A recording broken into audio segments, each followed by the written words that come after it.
Naniniwala ba kayo may mga bagay pang dapat i-resolve sa buhay natin? So may mga bagay na parang bang sa totoo lang hindi ka 100 resolve. Yung parang hindi ka 100 naniniwala. Yan. Amen. Halimbawa may nangako sa iyo. Sa totoo lang hindi ka pa 100 resolve na tutuparin niya yung pangako niya. Kumbaga yun. Or merong nangaral sa iyo, 100% hindi ka naniniwala ng totoo yung sinasabi niya, hindi ka pa resolve. So ngayon 2024 ay pag-usapan natin yung tinatawag na Resolve this 2024. So basahin ko lang. Sabi sa Psalms 112 verse 8 sabi niya, His resolve is firm. He will not succumb to fear before he looks in triumph on his enemies. So sabi sa Salmo, sabi niya, dapat yung resolve natin, yung resolve niya is firm. Kapag firm yung resolve natin, alam mo may mga nangyayaring maganda. May nangyayaring kahanga-hanga. Amen? May mga nangyayaring pag-usad. Kasi nga, pag hindi mo pag ikaw ay kunwari pupunta ako kunwari ng monumento, hindi pa ako resolve na gusto ko nga pumunta ng monumento. So hindi ako makakapunta ng monumento kasi baka mamaya ilang minuto lang magbago na yung isip ko kasi hindi pa talaga ako resolve. Kasi sinabing hindi ka pa nagde-decide. Amen. So kinakailangan ngayon 2024 dapat mag-decide ka na. Ito na talaga. Kung lalakad ka, lumakad ka na. Kung uusad ka, umusad ka na. Kailangan resolve ka sa sarili mo. Kasi nga 'di ba sabi sa Bible, kapag ang tao raw na walang sariling tawag doon, pagpapasya, tatangayin siya. Kung humangin sa kaliwa, nasa kaliwa siya. Kung humangin sa kanan, nasa kanan siya. Kasi nga hindi pa siya resolved deep within. Sa totoo lang, maganda na yung ginagawa ng Diyos sa'yo. Yun nga lang, may alinlangin ka, kaya parang hindi ka resolved. Amen ba? Halimbawa po, nasa company ka kunwari ng isang kumpanya.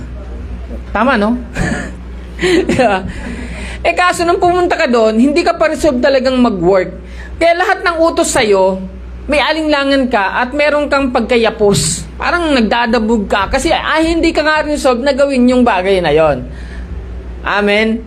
Hindi ka pa nagpasya na talagang ito talaga yung gusto mong maging work. Kaya lahat ng utos sa'yo, i-go against mo yun doon sa taong nag-utos sa'yo. Ba't puro naman utos to? Ano ba sa kampanya to? Kaya ang magiging nangyari niyan, puro ka reklamo, hindi nagiging masaya yung stay mo. 2024, kapag hindi ka pa rin resolved, talagang mayayamot ka, at makikita mo, puro reklamo ang mangyayari sa buhay mo, hindi ka magiging masaya. Kaya kinakailangan, resolve ka. Sabi mo sa tabi mo, kung gusto maging masaya, resolve ka. Amen. Kapag resolve ka, halimbawa ako, kunwari ako, resolve ko na pupunta ako sa ugong mamaya. So, kapag niresolve ko yon, ibig sabihin, magiging masaya ako sa lahat ng outcome. Magiging masaya akong gumawa. Masaya akong maging gumalaw. Pero pag wala yan, wala.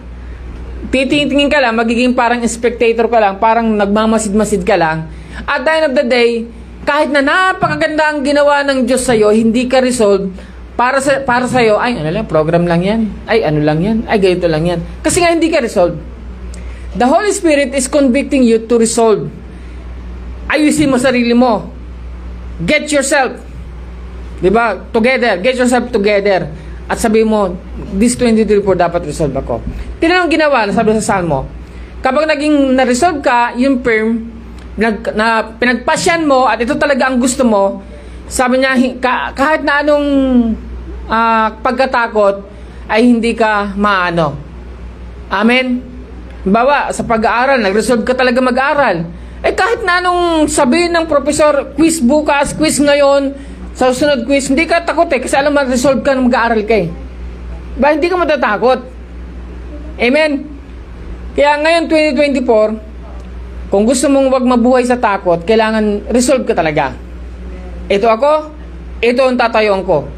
Sabi nga niyan, he looks in triumph on his enemy. Bandang uli, ikaw ay magtatagumpay, nakatingin ka doon sa inyong mga kaaway. Gusto nyo ba yon? So, tingnan natin. Now, ang result, ibig sabihin is to come to know or perceive or you realize. Sabi niya, it is used in the second aorist sense in Luke chapter 16. Sabi niya, I am resolved. So, ginamit din yun. Doon sa Luke chapter 16 verse 4, kung mapapasin niyo yun, yung masamang manager, masamang manager, ay na-resolve siya. Talagang gumawa siya ng paraan upang magkaroon siya ng tinatawag na kabuhayan after doon. So, it's expressing the definiteness of the steward realization and his consequent determination of his course of action. May determination ka dapat. Dapat meron kang action. Amen?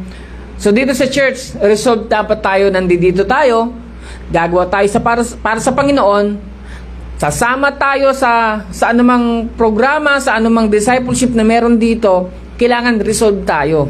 Na yung church na ito, alam ko, Lord, ito pinagpapala ko rito. Lord, alam ko dito ako mag-work sa inyong ubasan. Lord, alam ko ito talaga yung gusto mong sa akin, puntahan. So, dapat resolve ka. Wala ka ng pag-alinglangan. Kasi pag ganon, pag hindi ka resolve, magiging kalad ka rin ka. Amen? Pag sinabing kalad ka rin, may nagsabi lang isa sa ganito, o sige, sama ako dyan. Punta rin, so, alam nyo, kalad ka rin eh. Kung saan mayaya, doon na lang. Doon na lang.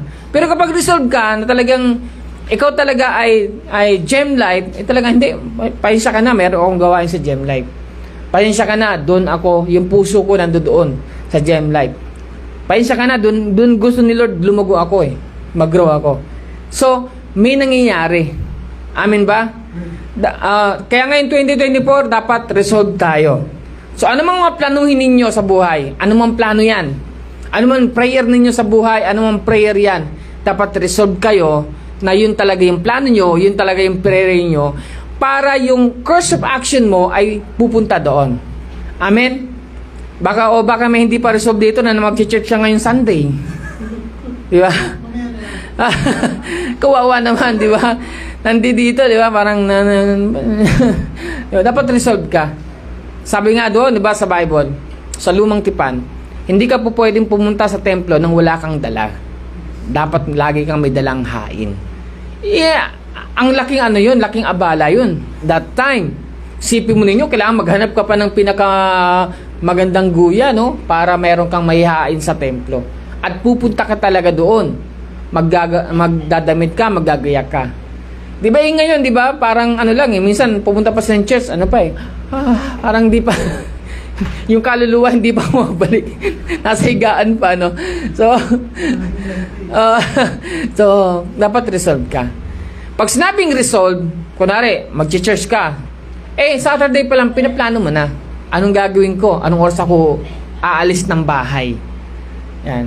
Kaya kahit na may kaibigan kayong nag-iya sa inyo nung mag-Saturday night tayo, pag resolve ka mag-church ka, hindi. Pahinsya na mga friends. Kasi mag-church ako. Baka yung pag-Saturday nights ko makaabala doon sa pagpunta ko sa church. Dapat ganon. Dapat resolve ka. Amen? So sa dictionary naman, ang resolve ay to come to an definite or earnest decision about.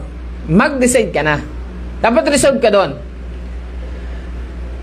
Ako sobra akong humahanga doon sa mga panagdesisyon talagang firm. Nakakahanga-hanga yung ganun. Kaya minsan magugulat ka na lang dito sa mundo, lalo na sa mundo ng social, talagang for content lang. For content lang galit siya ngayon, bukas hindi, iwan siya ngayon, bukas hindi, magpupunta sa ganito, bukas hindi, parang hindi mo na alam yung totoo, parang lahat kasinungalingan. So, and also you have to determine or do something to do something. Also, I have to resolve that I shall live to the full. Dapat mag-resolve ka. Gusto mo bang maging victorious? Gusto mo mabuhay ng maganda? Gusto mo mabuhay ng masagana? Dapat resolve ka. Kasi, makinig kayo. Kapag hindi ka resolve, pag pinasagana ka ni Lord, magugulat ka pa eh. At hindi ka sanay. Amen? Ako, resolve ako na this church, the Gem Life Fellowship, ay dadami ng marami. At maraming workers. Kaya kapag dumami ang mga workers sa mga leaders, dumami ang mga members, hindi ako magtataka at hindi ako matatakot. Di ba? Yung iba kasi pag, dami, takot naman. Ganun, dapat resolve ka. Resolve ako na yun talaga yung tatahakin ng church. Amen? Are you getting this? Yes. Yan. So, kaya nga, gising ka na ba? O kailangan ka pang yugyugin? Gising! Diba? Kailangan ka pang yugyugin. Naalala ko dati nung tawag doon, isa sa mga ni Pastor Reden nung hindi pa tayo nakakilala sa Panginoon. So mahilig ako dati makipagpustahan yung, alam mo yung kailangan mapaibig mo to, yan sa mga barkada ko, yan gano'n. So pustahan si Pastor Reden. Gwapo ni Pastor Reden dati, no? Hindi pa naman nanampalataya, hindi pa ako nakakilala sa Panginoon. So meron kami pinagpustahan na babae. Yung babae naman na yon is tawag doon galing sa probinsya. So, isa siyang Chimay. Kami, mga estudyante kami. Siyempre, mga estudyante, mga konyo kami, mga mayayabang kami. Yabang namin eh. Di ba? Nag-aaral ako sa UE. Akala mo, mayaman ako kasi sa UE yan eh. At that time, mga private school, talagang tinitingala at that time. Siyempre, yun. Lahat ng gagawin mo, susulat ka, bigyan ka ng roses, ganyan, lahat gagawin mo para mapaibig yung babae. Yun. Kasi nakataya yung posta eh. Alam mo ginawa sa akin? Tinurn down ako. Busted. Pumunta na sa UE ako, ganon. Kausap yung kaibigan ko. Sabi, ako, papasta din niya ako. Sa itsura ko ito, maganon siya. Gaganon pa ako. Yabang ko eh, no? Yabang ni Pastor Eden eh. Nag-aaral ako, nasa college ako. Hindi lang ba niya alam? Daming yabang ni Pastor Eden eh. Alam mo yung isang kaibigan namin na babae, na kaklase naman, acquaintance, parang hindi naman talaga super close. Naririnig kaming usapan. Alam mo, lumapit sa akin yung babae, sabi ko kasi, hindi ko kasi matanggap eh. Sabi sa akin, tanggapin mo na. Yan. Ganun ako sa kaibigan ko. Sobra ka naman. Pero I realize, yun nga, kapag tinanggap mo, madaling mang-move on. Pag tinanggap mo, resolve ka na talagang talo ka, madali ka makakapunta sa second step. Anong gagawin ko? Amin po. Kaya marami nagpipail sa school kasi hindi sila resolve. Hindi nila tinanggap na estudyante sila. Amen. Dapat makita nila, estudyante pala ako. Kaya marami nagpipail sa company, hindi nila matanggap na utusan lang sila doon. Na dapat silang sumunod. Diba? Kasi yung iba dyan, galing sa mayayamang pamilya. Example, yung kasama namin sa FDS, nung isang whole day team building namin. May mga nasa DSWD na talagang mayaman eh. Nagulat ako, nasa DSWD. Merong sariling kumpanya. At ang company nila ay exchange student. Nagpapadala siya ng mga students sa Europe. Sabi niya, kasi pastor, kahit nakapikit ako, alam ko nang gawin, parang wala nang thrill sa akin. Kaya nag-DSWD siya. Hallelujah. So, yun. Kaya gising na. Resolve na ba kayo? Resolve na ba kayo na yung katabi niyan talagang kailangan mahalin nyo? Dahil kasama niyo yan sa church. Amen. Resolve na ba kayo na talagang makikinig kayo sa akin? Yan. O baka naman, andito lang naman ako dahil dun sa dahil kay Gold Cash, kaya ako nasa church dahil sa aso. So ito ay isang magandang panahon upang suriin ang nakarang taon. Amen po. At magpasya na mabuti ka ngayon taon. Ano ba yung dati? At ano ba ngayon? Dapat resolve ka na. Kapag na-resolve ka na kay worker ng church, talagang lahat ng gagawin mo para sa church. Lahat iisipin mo. At magagalit ka kapag nakita mong may kalat. May kalat dito. Kasi workers ka, leaders ka eh. Di ba meron kang meron kang sense of, ang tawag doon? Yung kusa, may tawag doon eh. Proactive. Yan, yun yung proactive. Diba? Active, reactive, proactive. Diba? Kapag hindi ka resolve na talagang ikaw ay workers o leaders ng church, kahit na nasusunog na yan, wala, gaganon ka lang eh. Pastor, may nasusunog oh. Ay, look oh. Look what oh. Pastor, yung may diba? Pero pag hindi, talagang ikaw, nagmamadali ka pa. O yan, kagaya niyan. Ay, look oh, may gitara oh, na laglag. Yan. So, magpasya ka ngayon taon. Magpasya ka. At, mind you, tiyak, makikita ninyo yung magiging magandang 2024 ninyo. Amen? So, 2 Corinthians chapter 3 verse 5, sabi, examine yourself as to wherever you are in the faith. Examine ninyo. Nasa faith, nasa pananampalataya pa ba kayo? Diba? Test yourself. Kasi alam mo, minsan, akala nila, nasa pananampalataya sila, pero wala sila sa pananampalataya. Amen? Malayo sila sa pananampalataya. Akala ng iba, nasa pananampalataya sila. Kaya, you have to test yourself. Sabi niya, do you not know yourself that Jesus Christ is in you unless indeed you are disqualified? Alam mo ba si Kristo ay nasa sayo? Kapag nasa iyo sa ang ating Panginoong Kristo Jesus, may mga bagay na hindi mo dapat ginagawa. Amen? So, may mga bagay na dapat kang gawin. Kagaya ng humayo. Kagaya ng mag-share. Yung mga dapat mong gawin. Because Christ is in you. Amen? Wala akong nakita sa Bible na si Kristo ay hindi humayo. Lagi-lagi yon. Nangaral, humayo, nagpagaling. Nangaral, humayo, nagpagaling. Ganun ang ginagawa ni Jesus. So we Christians are commanded to grow. Dapat resolve ka dyan. Kapag Kristiyano ka pala, dapat lumalago ka. Hindi lang physical.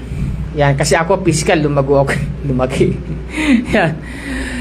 Hindi lang spiritual, hindi lang, 'di ba, mental, 'di ba? Hindi lang social. Kung social, tinan po ninyo, ako introvert, 'di ba? Pero ngayon, pinaglabanan ko 'yun kasi I have to grow. Ako ngayon, intro voice na. Intro voice. Umano pa kay Angeline, no? Umano pa mga joke ko, no? Ano pa eh. Kumaka na pa yung joke ko eh, na. Ibig sabihin, I am tawag doon, eagerly, pinagsusumikapang ko ng buong husay na ako ay maging extrovert. Amen. We are commanded or commended to grow. Kapag nag-grow ka, gusto ng Diyos yun. Amen. Hindi ka lang, hanggang dyan ka lang. Amen. Ako iniwala ko, you are all singers. Yeah? Kaya niyong umawit sa Panginoon kagaya ni Shelo. Palapakan natin si Shelo. Diba? Natutuwa ako, nak. Napakagaling mo. Pagaling mo kumanta. So, tuloy-tuloy yan. Yan. May apprentice na siya na eh. May train eh. O baka, hinila lang. Maging, ako isang, praise and worship sa church. Dapat, ka doon, resolve ka doon. So, we are commended to grow. Ephesians 4 verse 15, but speaking the truth in love may grow up in all things into Him who is the head of the Christ. Sabi niya, you may grow up in all things. So, kapag ikaw pala ay nasa mediocre, ay hindi maganda yon. Okay lang po ba? Pag sumikapan ninyong lumago sa lahat ng bagay. Kung dati mahilig ka lang sa bisikleta, magharap ka na magkaroon ka ng motor. Kung dati okay lang sa'yo na hindi nagdi-disciple, mangarap ka na magkaroon ka ng disciple. Kung okay lang sa'yo na hindi nagpipray dati, mangarap ka at gawin mo na ikaw ay mag-pray araw-araw. Ito lagi kong sinasabi kasi ako ng prayer eh. Advocate ako ng prayer. Napakahirap mag-pray. Niwala ba kayo doon? Hirap na hirap kayo mag-pray. Yung tunay na pray pero kung talaga nagsasalita ka lang nang wala lang, kahit nakatutulog ka, nagpipray ka, ang tanong, naintindihan mo ba yung prayer mo? Kasi dapat naintindihan mo yung prayer mo eh. Nasa puso mo eh. Ito yan eh. The head. Di ba yan ang prayer? The head, the heart, the hand, the 3H. I-pray ka sa ulo mo, dapat pumupunta sa puso mo yung prayer na yon upang gumawa ka ng kabutihan or mag-manifest yun. Prayer na yon. Amen po. Dahil pinag-pray mo, Lord, gabayan niyo po ako, Panginoon, na hindi ko masakal ang aking manager dahil diba? Meron doon, may iba daw doon.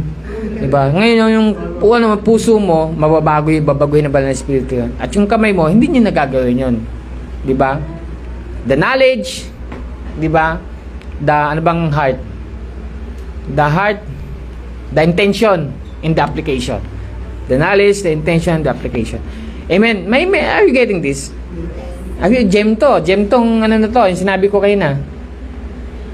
So, grow in the knowledge of God's words is a must. Read your Bible. Ephesians chapter 4 verse 17. So do not be foolish but learn what the Lord wants you to do. Ang tanong ko, pinipray nyo pa ba yan? Lord, ano ba yung gusto mo sa buhay ko? O baka naman, Lord, ito ang gusto ko sa buhay ko. Magkaiba yun. Dapat pag-pray mo, Lord, sana Lord, yung gusto ko, maging gusto po rin mo ninyo. Dapat ganon. Or, Lord, pero, sabi nga ni Jesus, diba, your will be done. Kung anong kalooban ng Ama, yun dapat ang masunod. Amen. Kasi kaya naman natin magplano, 100%. Umaga, tanghali, gabi, kayong magplano. Pero sabi sa Bible, but it is the Lord who accomplish it. Si Lord pa rin ang mag-a-accomplish niyan. Kahit na, ang dami mong kahandaan. Amen? So, read your Bible and meditate on it. And also, growth in spiritual service is a must. Kapag ito pala talaga ang gusto ng Diyos sa atin, yung spiritual service na si church, o yung gawain spiritual, magbigay sa kapwa, mangaral, mag-disciple, spiritual yan, manalangin, di ba? Romans chapter 12 verse 1 and 2. So brothers and sisters, since God has shown us a great mercy, I beg you to offer your lives as living sacrifice to Him. So, ang tanong ko, pastor, paano ba yan? Ano ba yung sacrifice na yan? Alam mo, may mga gusto tayo sa buhay, di ba? May mga ninanais tayo. Sa totoo lang, hirap pumunta sa church, pero you have to sacrifice yourself. Pupunta ako, di ba? Ang sarap ng lechon dito sa bahay, pero aalis ako dahil pupunta ako sa church. Sakripisyo yun. O kaya yung talent mo, sinasacrifice mo sa Panginoon yun, binibigay mo sa Panginoon. O yung time mo, sinasacrifice mo sa Panginoon. Are you getting this? So, your offering must be only for God.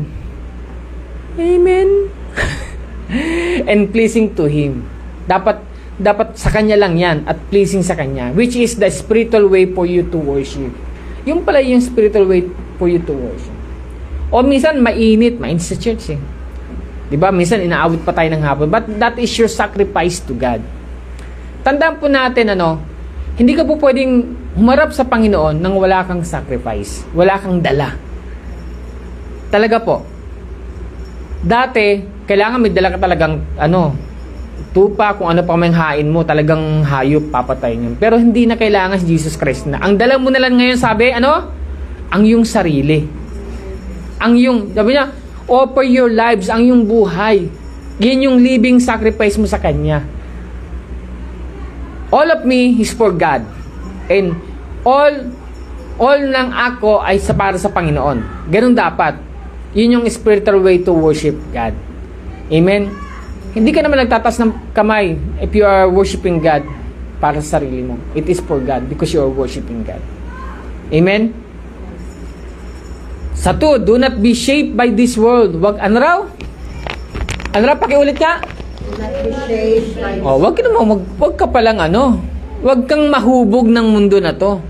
Kung okay lang sa kanila yung mga bagay-bagay dahil sinasabi nila 21st century na ngayon. Diba? Wag ka maniwala doon. Wag ka dapat pahubog sa mga sermon nila, sa mga quotes nila. 'Di ba? Di bali ng pagod, di bali ng tamad, hindi naman pagod, 'di ba? Mga ganyang walang kapararaan.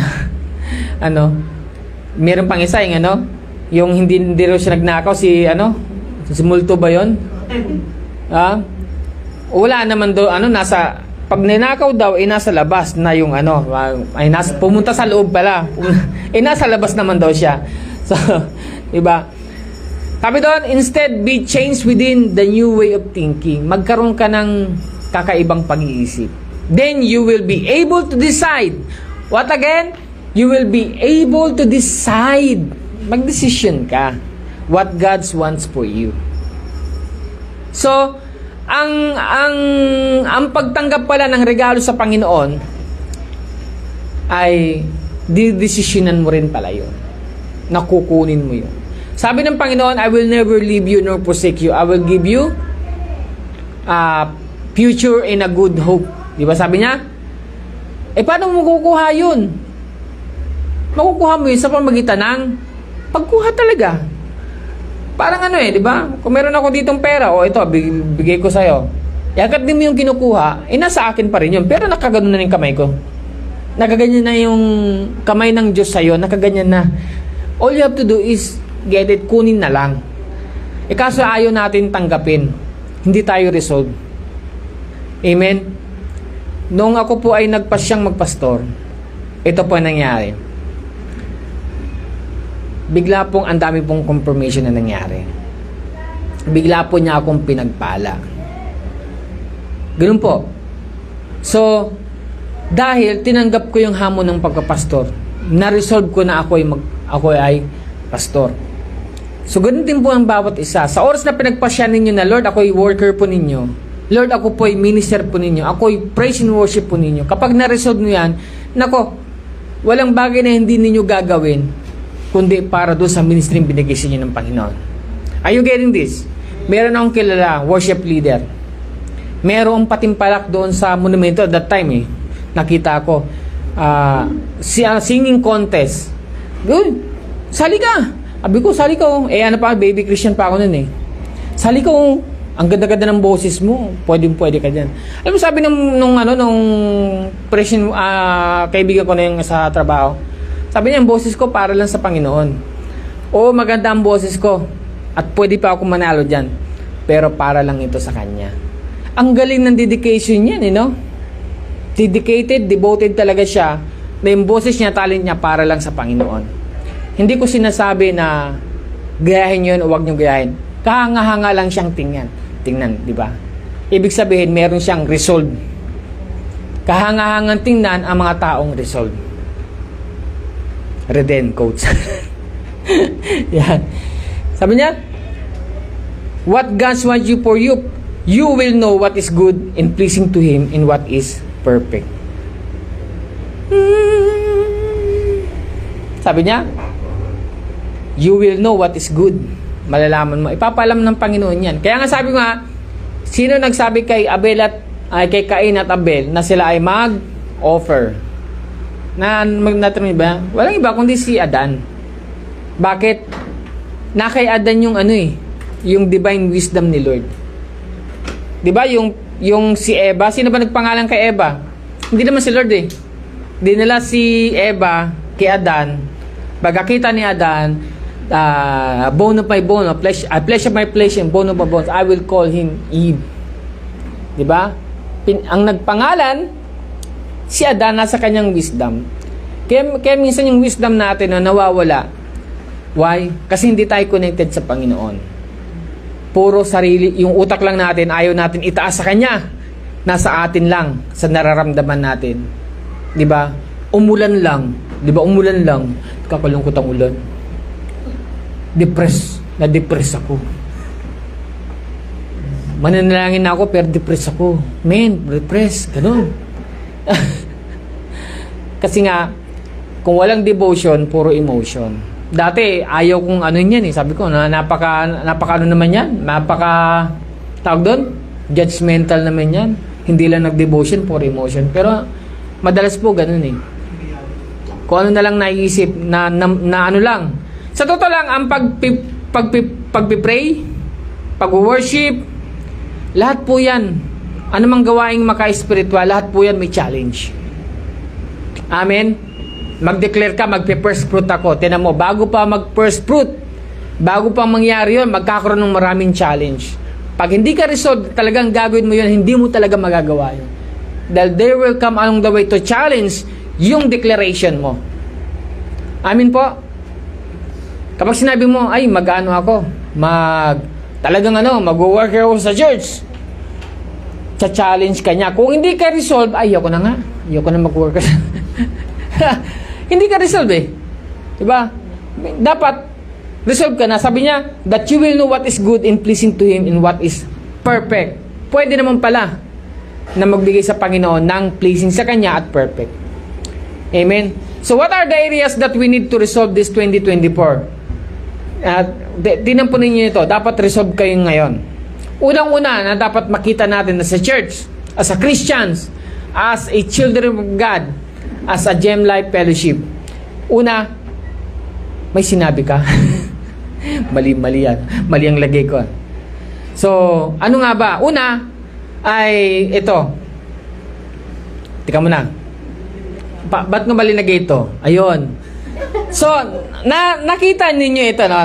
Nakita ninyo yung resolve, diba? Ang dami ko ng mga sinabi. So may mga naisip na kayo. So sabi ni Nicolas Cage, may sinasabi ka. Pag sinabing may sinasabi, may palusot ka? Masama ba loob mo? 'Di ba?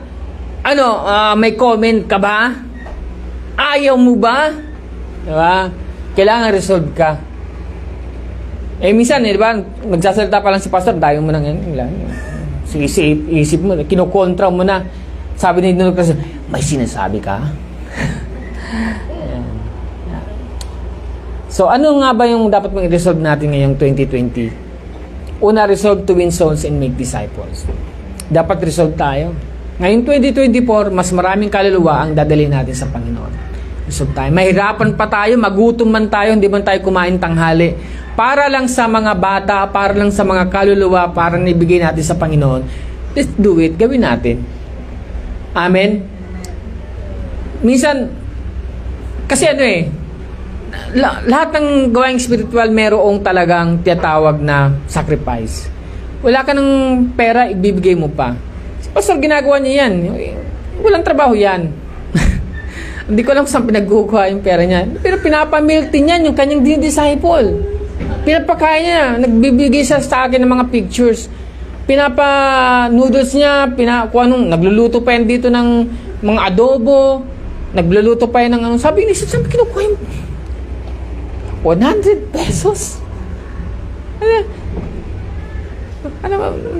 Check yung mga pastor mamaya, baka may mga nawawala dito. Nagbenta pala, no?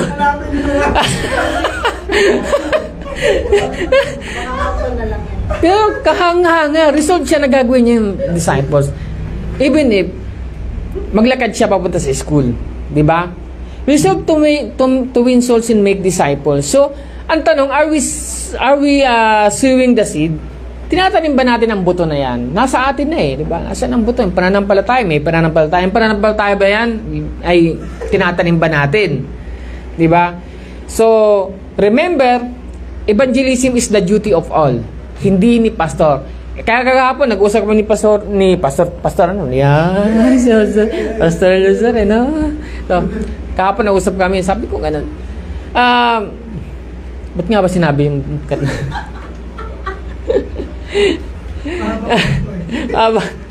sabi ko sa kanya, alam mo, ang gawain ng pastor, kami, ang una-unang dapat din namin nakakalimutan, mag-pray. Pag-pray, nagipag-battle po kami kay Satanas at sa mga para po sa church. Yun po hindi dapat nagawawala sa isang pastor, pag-pray. Kahit hindi kayo humiling ng prayer request, pinagpipray po namin kayo. Yun po ang kailangan. So, yun ang unang-una. Pangalawa, syempre, to train the church. Pero, ang talagang nanganganak, walang iba kundi ang mga tupa. Kayo po talaga yun. The members, the workers, the leaders. Kayo ang nanganganak, kayo yung tupa. Hindi nanganganak ang pastol, the shepherd. Tupa yung may gatas. Ibig sabihin, maglalagay ng pagkain. Tupa ang magbibigay ng damit. 'Di ba? Yung wool. So yun po talaga. So ang nagbumultiply ang tupa. ang tupa. So, yun ang primary talaga ginagawa ng mga Kristiyano. Kami, prayer, aral ng word, preaching, di ba? Encourage you, i-train kayo. Pero, sabi ko nga sa kay Brother Cesar, pero ginagawa namin ang lahat ng paraan para gawin yung dapat ginagawa ng church as a member. Kayo dapat nang gumagawa nun eh. Pastor, mayroon akong dala ngayon. Pastor, mayroon akong senior ng karan. Dapat, yun po talaga ang ninyo. So, remember, evangelism is duty of all. Sa church, kahit na anong gawa namin, mga pastor, kung ang membro ng church ay hindi maghahayo, wala. Siguro, dadami naman tayo 2029. Ganun, So, ibig sabihin, we must remember yung duty of all. Salamat sa Panginoon dahil meron tayong worship, junior worship. At kapag dumating yung junior worship, yun, try to evangelize them that they will see the glory of Christ. Amen? Pagkakataon niya na. Sabi doon, captured na yun eh. Captured audience na yun eh. Amen? So, walang Kristiyano ang nagsabing, ay pastor, hindi para sa akin yan. Hindi. Duty mo yan. So, personal evangelism is sowing seed. Sabi sa Luke chapter 8 verse 1 to 5. Hindi ko na yan. Dapat meron kayong personal evangelism. So ako, I am commending all the leaders and workers of the church that are beyond their capacity, humahayo sila sa, kagaya ni Eli, sa mga katrabaho nila. Yun eh. Sabi niya, isa lang ang madala mo sa Panginoon, palakpakan ang langit. Nagpapalakpakan ang mga anghel sa langit. So personal evangelism is fishing for men. Amen? Kapag nagpe-personal evangelism ka pala, ikaw ay isa ng mangingisda ng tao. Amen. Sabi ni Jesus Christ, di ba? And follow me. Kaya ka pala nag-personal evangelism kasi you are following Christ. And also, personal evangelism is winning souls. So, I'll be resolved that your duty is to evangelize. Amen po? Evangelism and make disciple, di ba? So, sa Proverbs chapter 11 verse 30, the fruit of the righteous is the tree of life, and he that is wise winneth soul. Yung wise pala, siya yung mga nag-aakay ng kaluluwa sa Panginoon. Amen? Pangalawa, to resolve this 2024, hindi lang you must resolve to win souls and make disciple. Dapat resolve tayo to attend every fellowship possible in B-sharp. Lilagay ko na lang yung B-sharp. So, kailangan resolve tayo doon na kailangan natin mag-attend ng fellowship. Kahit yung Wednesday natin, attend tayo ng Wednesday. Amen? Attend tayo ng Wednesday. Kahit na online siya. Ako, minsan, for example, yung nasa team building ako. Team building yan team building. Mga pastor kasama ko doon. Alam ni Samuel dahil binalikan ko siya dahil swimming yun Tapos swimming. Siya nagsiswimming, ako nasa gilid. Bakit? Kasi meron akong inuhuan na isang online. So nag-online kami, nag-aaral ako online, pero nandun sa team building. Kaya naman pala. So okay lang yan, pastor, pasensya na sa makikinig lang ako. Okay yun Pastor, pasensya na sa sakyan ako, makikinig na ako. So hindi ko kayo tatawagin. Pastor, pasensya na, nasa school ako. Yung nagbabalibol ako, habang nagbabalibol ako, nakikinig ako sa inyo. Okay lang yun. Hindi ko kayo gagambalain. Okay, nagbabasketball. Pastor, pasensya na habang tumatakbo ka na, kikita pa sa screen. Pasensya na, pastor. Nagbabasketball ako. Hindi ko kayo gagambalain. Si Lord gumagawa ng paraan para sa inyo. Diba? God will make a way when there seems to be no way. God and Christ is the way maker. Amin po. Alam nyo yan. If God is doing a way for you, gumagawa siya ng paraan para sa iyo, ikaw din gumawa ka ng paraan para sa Kanya. Amen? Hebrews chapter 10 verse 25, na huwag natin pabayaan ang ating pagkakatipon na gaya ng ugali ng iba, kundi mga kaaralan sa isa't isa, at lalo na kung inyong namalas na malapit na ang araw. Dapat resolve tayo doon. Amen. Ginawa ko na nga lang dalawa. Actually, babalik natin ang pastor, no? Ang Harvest Night dito. Harvest Night. Ibabalik natin. So, dito sa Mapulang Lupa o kaya sa Ugong. Pangatlo, resolve to read your Bible daily and have your class lesson. Hindi lang ikaw dapat nagre-read ng Bible. Dapat resolve ko doon. Dapat dumadalo ko rin ng mga yung ano natin, ano bang meron sa atin sa G12 ngayon? SOL. Yan. O ano mang class lesson na ibabato ng pamunuan. Alam niyo bakit? Kasi yan ay ibinigay sa amin ng Panginoon dahil alam namin ito'y kailangan ninyo. Hindi kami magbabato ng hindi nyo kailangan. Diba? Halimbawa, gumawa tayo ng soap making. Nagulat kayo, no? May soap making sa church. Diba? Pastor, bakit ba? Kasi mga amoy baktol na kayo, no? Alam kong kailangan ninyo ang sabon. Diba? 1 Timothy chapter 2 verse 1, do your best to present yourself to God as one approved, a worker who does not need to be ashamed and who carefully handles the word of truth.